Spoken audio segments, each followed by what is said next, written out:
Thanks again for being here. I really want to, before we start, I want to take a moment just to give it up for Lori for putting this together, because she did such an amazing job.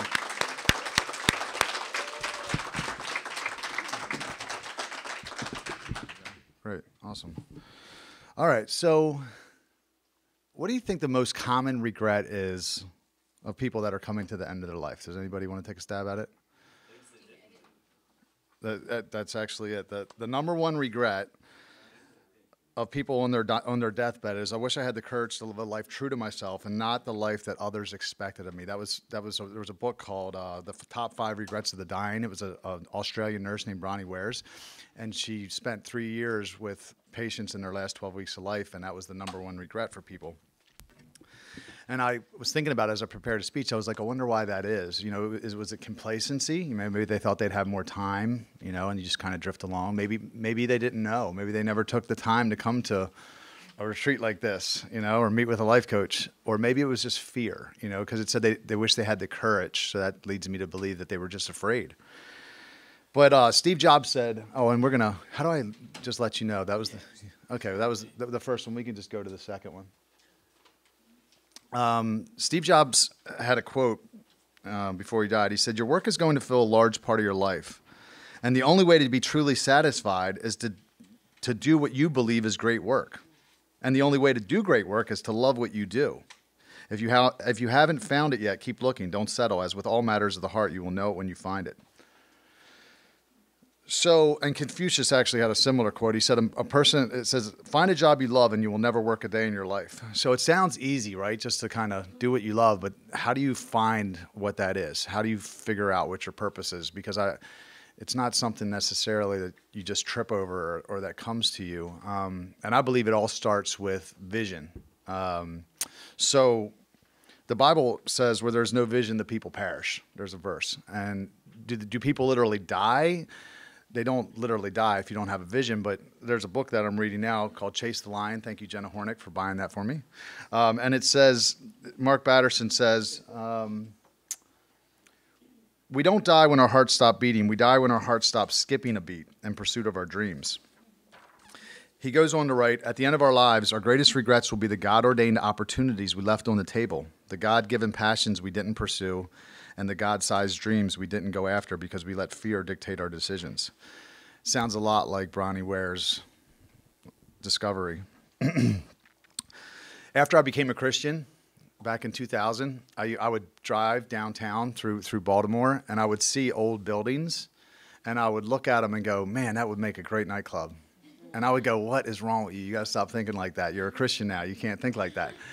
And it was like, if y'all have heard me talk about home, like, it was something in me that God put there, you know, and I was trying to deny it because I thought I had to fit inside this certain box as a Christian, you know what I mean? So your vision is going to be completely unique to you. And some of the things will probably just feel like dumb ideas, you know, like, how could that ever happen? You know what I mean? That's what it felt like for me when I first started meeting with Lori. They were just dumb ideas, I thought. But I read Arnold Schwarzenegger's biography a while back, and it's called Total Recall. So regardless of what you think about Arnold, I mean, I think he's one of the most accomplished people of the last century. I mean, he came from nothing. He was raised in a very small village in Austria, you know, very middle-class family, skinny. He was a skinny kid. But he started looking at muscle magazines, and he dreamt of being in the magazines, and he you know, went on to become the youngest Mr. Universe at 20 years old. He became like 6-time Mr. Olympia, was the greatest bodybuilder in the world, became the biggest movie star in Hollywood, and then became the governor of California. When he came to the United States, he didn't even speak English. He came penniless, didn't even have any money, didn't speak English. But everything he did with vision. He said he would sit there and he would look at the magazines and he would picture himself on the stage. And he said he imagined what it was like, the feeling when they raised his hands up and everyone was looking at him. And he just he let himself feel all those things. And then he went in the gym and he worked his ass off. And he worked out 4 hours a day because the vision pushed him. It pushed him through all that pain. And you heard me talk a little bit about that yesterday. But Arnold said, no matter what you do, you first have to have a vision. You have to see your goal, to believe in it, have faith in it, and chase it. If you don't have a goal or a vision, then you have nothing. Without it, you just drift around, never going anywhere. He went on to say, when your vision is powerful enough, everything else falls into place. How you live your life, your workouts, what friends you choose to hang out with, how you eat, what you do for fun. Vision is purpose. And when your purpose is clear, so are your life choices. Vision creates faith, and faith creates willpower. With faith, there is no anxiety, no doubt, just absolute confidence. And I can just really personally attest to what he says here, because when you have a clear vision for your life, then you're able to start working backwards, because it was exactly when I started meeting with Lori. Up until then, I wasn't clear about it. So I was just drifting around. I kind of wanted to do something, but it wasn't clear enough to me to really set out, but when it became clear, that's when I burned the ships. That's when I quit drinking. That's when I broke up with my girlfriend so I could be obedient in the area of my sexuality. Like, I made all the hard decisions. I left promoting, which was my only source of income at the time, because I was like, I knew where I was going now. And that's really what we want to help you guys find this weekend, is a vision that's going to be powerful enough for you to do the work, to do the hard work to get there. Because like Lori said, you're going to impact a lot of people in the process. And what that really is, it's called living intentionally. And we talk a lot about that in City Fam. And that really is just beginning with the end in mind, living a life by design and not just waiting for things to happen to you. Like, that's how so many other people live.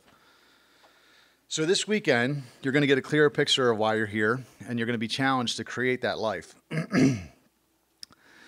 But the first step is, figuring out what that is. And I don't want anyone to be discouraged if you're not, like, if you come out of here and it's not crystal clear, because a lot of times it won't be. Like, hopefully you'll have a lot better idea, but it might just be a feeling, or it might be like, an idea. Like when Billy and I started City Fam, we didn't know exactly what it was. We were sitting in my living room. You remember, Heather Hahn was there. And we were just talking about this void that existed and bitching. And like, we could feel this stirring inside of us, and we knew that God was leading us. And I almost picture it to, like, if you imagine being on a ship and you're heading for like a land, you know what I mean? You just have to kind of sail in that direction that to go in. And then maybe you see something, like a speck of something. And then as you get closer to it, it becomes bigger. And now it becomes clearer. And all of a sudden, now you can start to see everything. But your job is to set out. You have to go toward it in order to figure out what it is. Because God's not going to give you all the details in the beginning. He's going to give you the next step, like Ariana talked about. It might be, okay, what can I do today to get myself closer? Maybe it's design a logo. Maybe it's buy a URL.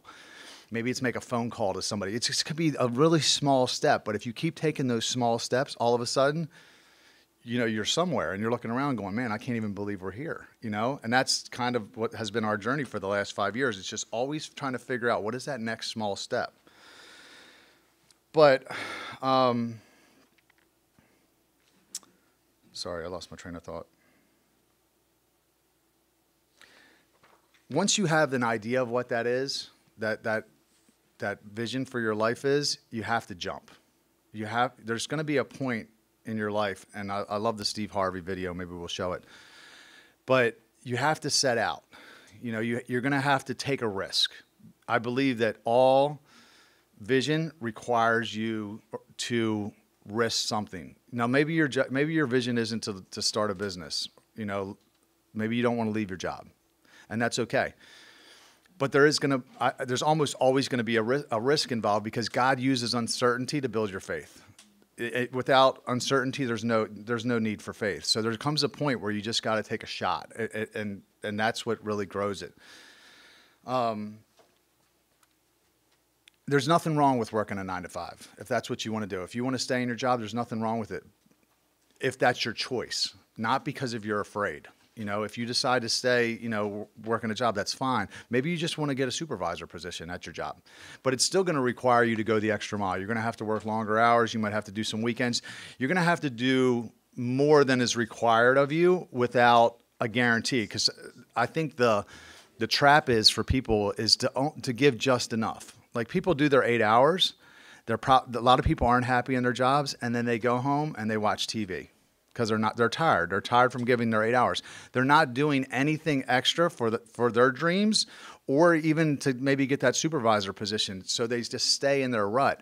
I look a lot of it as, I really parallel it. If you know the story of the Israelites in Egypt, so they were in slavery in Egypt, right? And God said, hey, look, I got this better place I want to take you. I want to take you to this promised land. But they had to go through the wilderness to get there. And honestly, I don't think the wilderness was fun. You know, they were living in tents. A lot of them, if you read the Bible, they got out into the wilderness, and some of them were like, look, I want to go back. At least we had cucumbers in Egypt. That's what they said. Some of them wanted to go back because when you get out, when you first step out, it's not fun. It's unfamiliar. It's uncomfortable. You know, like you might not know where the money's going to come from. You know what I mean? And you're starting to have to rely on God, and you've never done that before. So, but you have to be able to go through. Nobody gets to their promised land without going through the wilderness. You're going to have to go through a period. And the key really is who you become in that process. It's not even about reaching the destination necessarily. It's who you become on the way. Is if you read about the Israelites, they learned to trust God, you know, in the process. They got manna, you know, from the ground. They followed a cloud by day and fire by night, and they learned to trust God. But when they got to this promised land, they went from being brick makers, you know, like they're making bricks, and a lot of them weren't created to make bricks, but they were making bricks, and some of them were farmers, some of them were blacksmiths, you know, and then they stepped into this purpose where they're living in their own house, and they're like, wow, that was worth it. You know what I mean? So like, you're going to go through pain to get there, but you have to just be willing to do that. And you just have to know that it's part of the process. Jumping will stretch you. Like, you'll be forced to become better than you thought. There'll be things that you discover about yourself in the process. I never saw a book when I started this. I never even had an idea to write a book. It was not up in the plans at all. Billy and I just wanted to help people, you know, and we knew nothing about starting a nonprofit. We knew nothing about running a nonprofit. We just figured it out as we went. But you will read more, you will pray more, you will trust more. You'll become the best version of yourself when you do this, when you jump.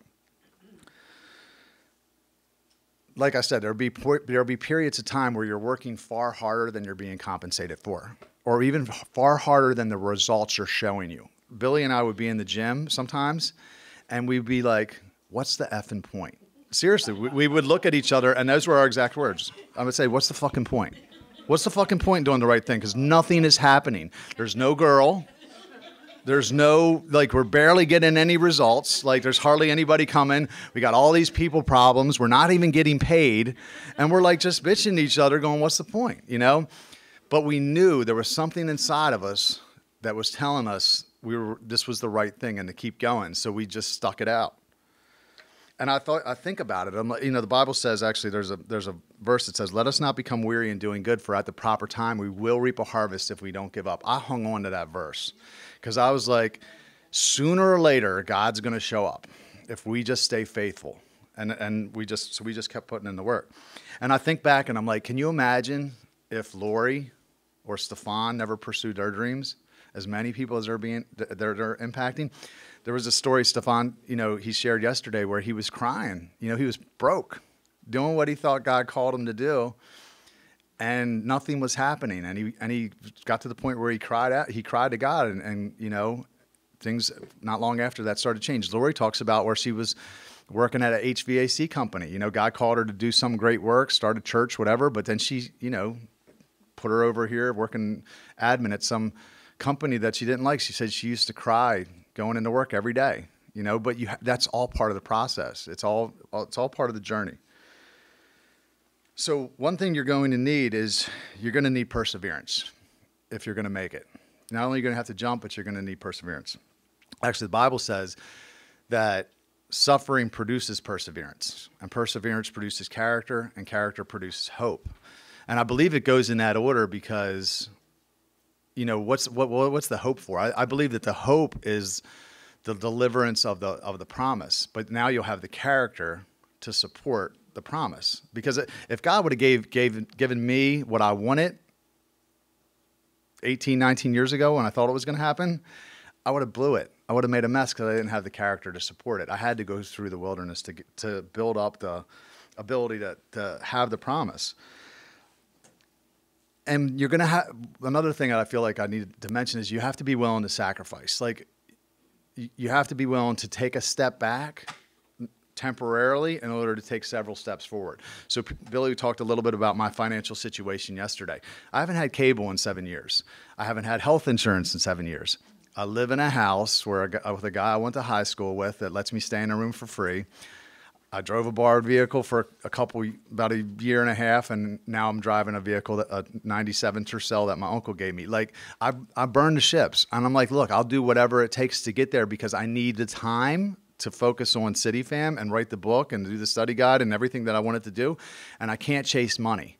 So I had to eliminate everything and so again, learn how to survive on $1,500 or less.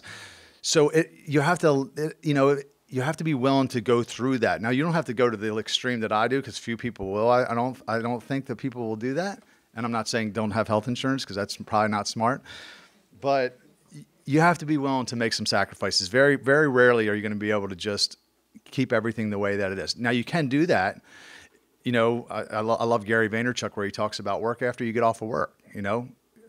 You get off of work at 5 o'clock, go home, pet the dog, and then start working on your dream. And stay. Maybe you have to stay up till midnight and work on and get a little less sleep. Sleep 6 hours instead of 8. There are other ways to do it, but the bigger it is, the more sacrifices it's going to require and the longer it's going to take. And just be prepared for that. So, Steve Harvey, who I mentioned earlier, he was homeless for 3 years. Does anybody know that? No. Yeah, he was living out of his car. He shares about it. And he was making $50 a week performing stand-up. And he would had a fishing rod in his trunk and a bag of charcoal, and he would go catch fish, and he would go to rest stops, and he would grill the fish at the rest stops. He would shower. He would go in hotel bathrooms, and he would shower in the bathroom, just wash himself off. And he said it hit a point where he hit rock bottom, and he said he sat down and he started crying. But a voice said, "If you keep going, I'm going to take you to places you've never been." He said it was like God said, "Don't quit. You're almost there." And I think about the verse. It says, "After you have suffered a little while, the God of all grace, who has called you to his eternal glory in Christ, will himself restore, confirm, strengthen, and establish you."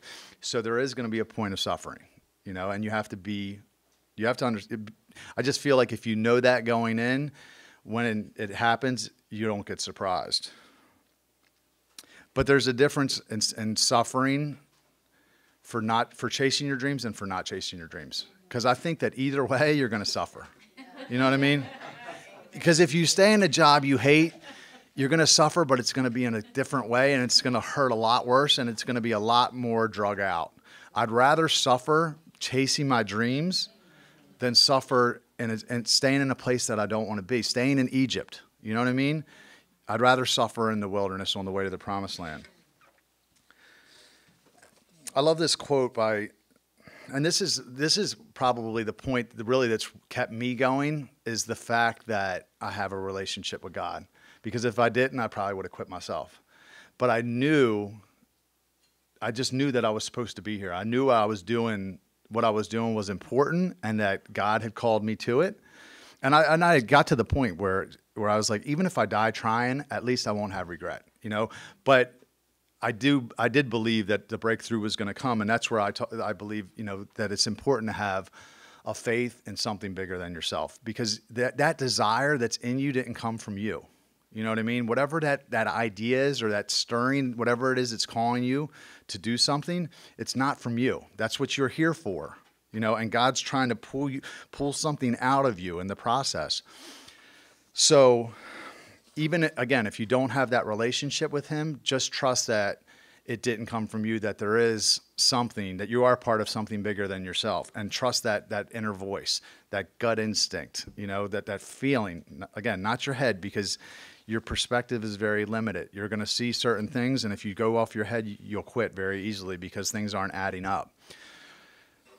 So you have to trust that gut instinct. But lastly, I want to just kind of close off with, what are some practical ways to get clearer on your vision? So these are some things that I've done over the years. And the first thing is your vision is probably going to be something that you're good at. Does anybody know the acronym SHAPE? Do you guys know what SHAPE is? So it's spiritual abilities, okay, or right, spiritual gifts, your heart, like what you care about, what you're passionate about, your abilities, your personality, and your experience. So, right? I got it right, Billy? Shape. So your spiritual gifts, yeah, your heart, your abilities, your personality, and your experience. A lot of, look, you look at what I'm doing. I was a nightclub promoter, so now I'm organizing social events for people to, introducing them to healthy community. So if you look at what you're good at, it's probably going to be, or your experiences, it's probably going to have something to do with that. It could be something that you've been through, your past. Billy often says, show me your past, I'll show you your future. So if you went through something, maybe you had a child that had cancer, maybe you went through an abusive relationship. Your vision for your life, your passion could be something around helping people that are going through something similar. If you look at, again, my life, God set me on the shelf for 6 years. I couldn't find a group, and then I backslid. And I was like, I got to fix this problem. You know what I mean? So God put me back into a place where I can make a difference. Life coaching, huge on life coaching. For the fact that y'all are here, first off, you're ahead of 99% of the population. Most people don't do this. You're here sharpening your axe, trying to figure it out, and that means something. But, I really believe in life coaching. It changed my life. Having someone that can not only help you figure it out, that can hold you accountable, because they'll give you timelines and say, okay, we'll do this by the next time we meet. And then if you don't do it, you feel stupid. And they'll also help, if they're a good life coach, they'll help you believe in yourself. Because that was the thing. Like I had these ideas, like I said, I thought they were dumb ideas. But when Lori put them into a vision statement and she read them to me and she's like, look, you can have this if you work for it. And she helped me believe it. So a good life coach will do that for you. Serving. I'm big on volunteering. So Chris, Lori's husband, he says, serve your way into your purpose. A lot of people they just do enough. They do what they're being paid for. They don't understand the concept of giving back. God, I love the quote where it says, you can't steer a parked car. You know what I mean? You got to get moving. So dive in, just start helping somewhere. Go if you belong to a faith community, get on like the dream team and just start greeting or something. And God will slowly kind of just steer you into what you're good at. That's what he did for me at Epic. And that's ultimately what he did with CityFam, because I was volunteering through the church. I was liking myself again. And I thought, wow, other people need to feel what I'm feeling. And then all of a sudden, that's where the idea for CityFam came from. So just get moving. Invest in yourself. So seminars like this, obviously you're here. Read books. Listen to podcasts. I watch a lot of, videos on YouTube, but anything you can to work on your personal development. Just make it part of your routine. And then lastly, or not last, next to last is your morning routine. So I don't know, Miracle Morning is a book I read a while back that I really love. And I was already doing most of this stuff just based on the suggestions that Lori gave me. But there's a quote that says you won't change your life until you change something you do daily. The secret of your success is found in your daily routine. So what I do is I get up about 2 hours before I need to leave the house every day. I make my coffee. I sit on the edge of my bed. I do a little quiet time where I talk to God. Sometimes I'll just sit there in silence and I'll reflect. I'll think. I'll just offload because sometimes there's just a lot going on and I feel pressured or overwhelmed, and I'll just talk to God in that peace. I'll get the peace, which is a promise from him. But I'll also hear from him a lot of times. I'll get some of my best ideas in the morning. I keep my phone right by my side. I'll put notes in the phone as I think of it. It might just be to call somebody. It might be to or whatever. And I'll just put the notes in my phone. I'll close my eyes. I'll visualize. I'm really big on visualization. So again, this is something that Arnold did, but what I'll do is I'll close my eyes and I'll picture how I want my day to go. So I'll think about the things that I need to do that day, and I'll picture how I want it to go. I'll picture how I'm showing up in meetings. I'll picture different things I have to do. And what it'll do is sometimes I'll just forget, I got to grab that book and bring it to the office or whatever. I just won't even have thought of those things until I visualize. But it also kind of mentally prepares you for your day. And then I'll visualize my life in like 3 to 5 years from the time this time. So I'll imagine a scenario, and I'll get into it as deeply in my imagination as I can. So a lot of times I'll be like, okay, I'm jumping in the truck and I'm driving to the airport to pick up these people from City Fam, wherever, and then we're going back, and I'll just start imagining, and I'll get so deep in my imagination, I'll be smiling, and I'll let myself feel all the feelings that go along with it. You know what I mean? And I believe there's two purposes to that. One is the law of attraction. I believe in that, that you start attracting those things to yourself. The other thing it does is it fuels you up. It fills your tank to the point where you're willing to go out and do the hard work. Just like Arnold. He worked out 4 hours a day. That shit was not easy, but he did it because he wanted it so bad. It became a burning desire. So I think about what I want, and it gets me excited, and then I go into the work and I work 15 hours a day. That's typically what I do. The other thing I do is I'll try to read. So I have my Bible app. I'll do a little of that. I usually have a self-help book. And I'll try at least a few times a week. I'll try to read somewhere. I'll either read 30 minutes or I'll read about 10 pages. I'll do gratitude. So this is important. So have a journal. And this is really big, especially as you're going through the wilderness, because things aren't happening.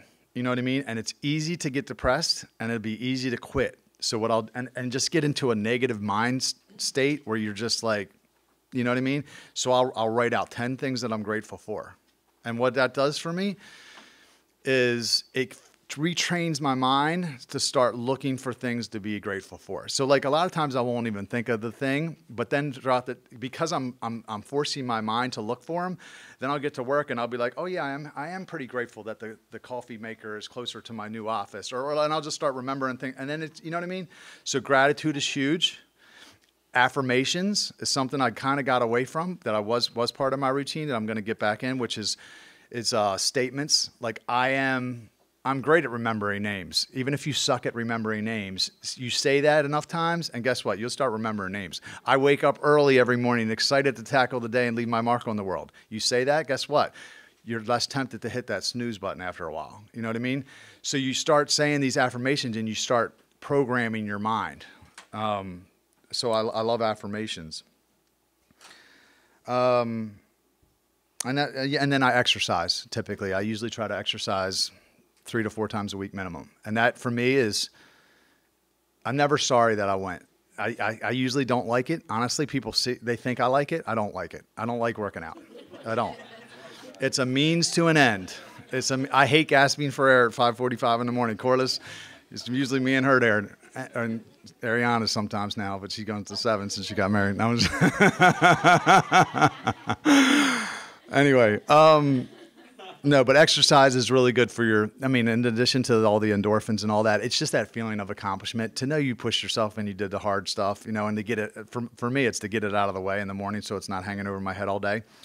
But exercise, that's another thing. So get in a routine. You don't have to do all those things, but pick a couple of them and just get into a routine and start doing it. And again, it takes usually sometimes at least 1 hour, 1.5, 2 hours for me. So you're going to have to get up early, which means you have to go to bed early. And it starts forcing you to live a disciplined lifestyle. If you look at my life, 19 years ago, I was so different. I was so undisciplined, but again, it was the vision that pushed me through it. So last 2 questions I'm going to leave you with is, what is the wilderness that you are avoiding going through? And the last question is, what are you waiting for? So I have some exercises here that I want to give out. Now, we're going to do 2 of these right now. Do I have time to do 2? Okay. Yeah? Do we only have 10 minutes? For the exercises? Okay. Can we do 20?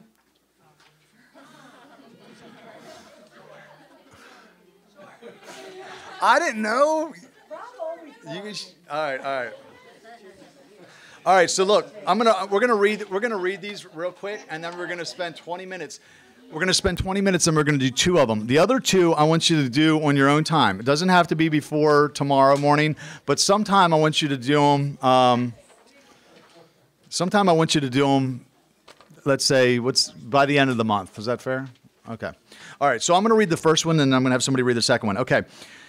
Choose 2 of these exercises to do now in your journal, and do the other 2 when you return home. And one is called End in Mind. In your mind's eye, See yourself going to the funeral of a loved one. Picture yourself driving to the funeral parlor or chapel, parking the car and getting out. As you walk inside the building, you notice the flowers, the soft organ music. You see the faces of friends and family you pass along the way, some you haven't seen in years. You feel the shared sorrow of losing, the joy of having known that radiates from the hearts of the people there. You're present, but for some odd reason, you feel as though you're not really there. You can see and hear every individual, but you feel like no one can see you. Several people have tears rolling down their face. You pause as you begin to realize where you are. This is your funeral, 3 years from today. All these people have come to honor you, to express feelings of love and appreciation for your life. Think deeply. How would you want someone preparing to give your eulogy describe you? Write down your thoughts, not as they would appear right now, but as you would like them for them to appear if you lived a life by your terms. Look carefully at the people around you. Use the following questions to guide your reflection. What do you want people to say about you at your funeral? What difference would you like to have made in their lives? What kind of legacy would you have liked to leave behind? What titles have you held? Father, mother, husband, wife, doctor, philanthropist, manager, leader, captain? What were your closest relationships like? What was the quality of your life like? What character would you like people to have seen in you? What contributions, achievements, or accomplishments would you want them to remember? Use the space below to reflect and elaborate. So that's one. Actually, I'm just going to read through since I got the mic. Or does somebody want to volunteer to read? I can pass it to you. You want to read it, Lisa? Go ahead, read number 2 for us.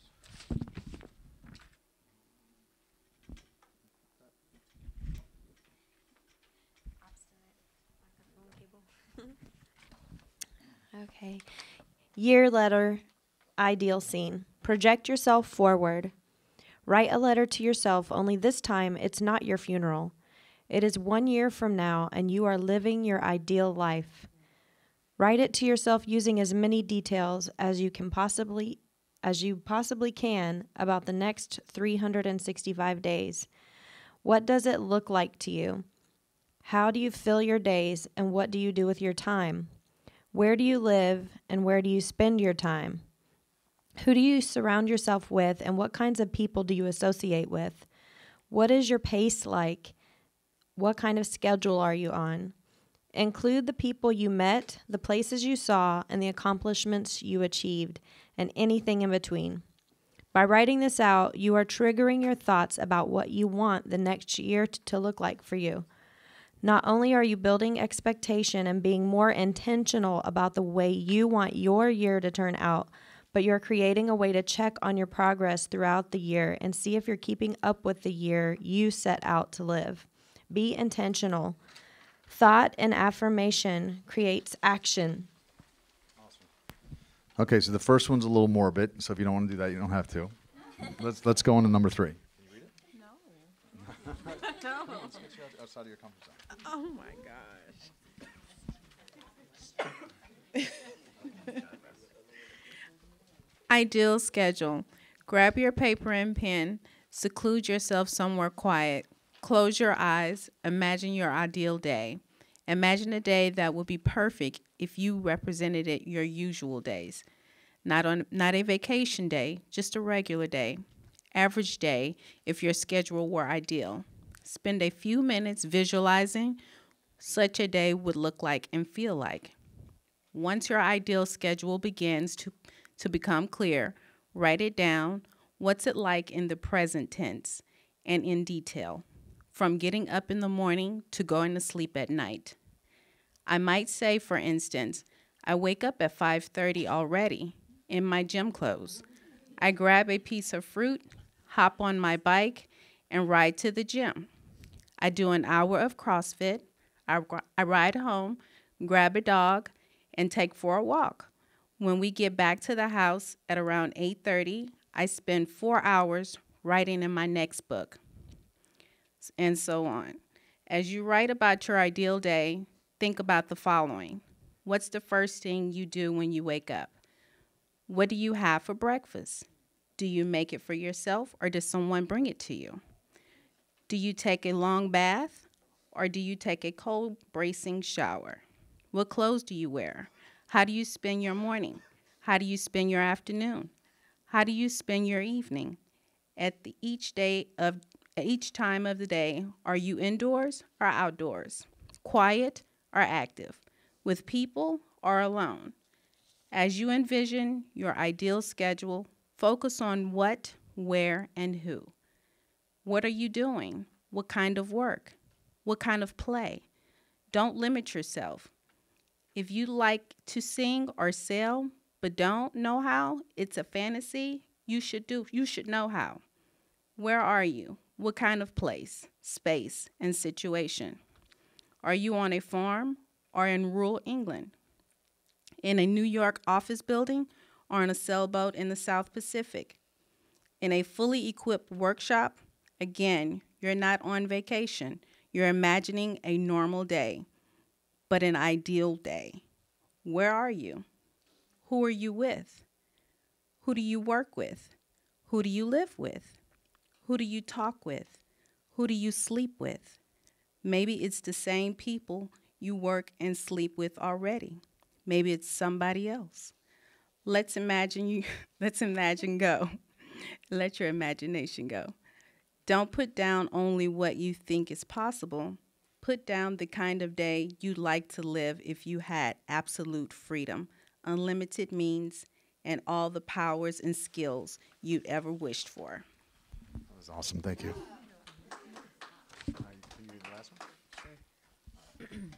Oops, sorry. Okay, number 4, who you might have been. Imagine you grow up with all of the resources, financial, emotional, educational, you could have possibly wanted or needed. Your interests were encouraged and fostered. You had help and encouragement in all that you did. You weren't limited by time or money or location. In a perfect world, what do you think you would be doing now? What would you already have done? What kind of person would you be? Think big.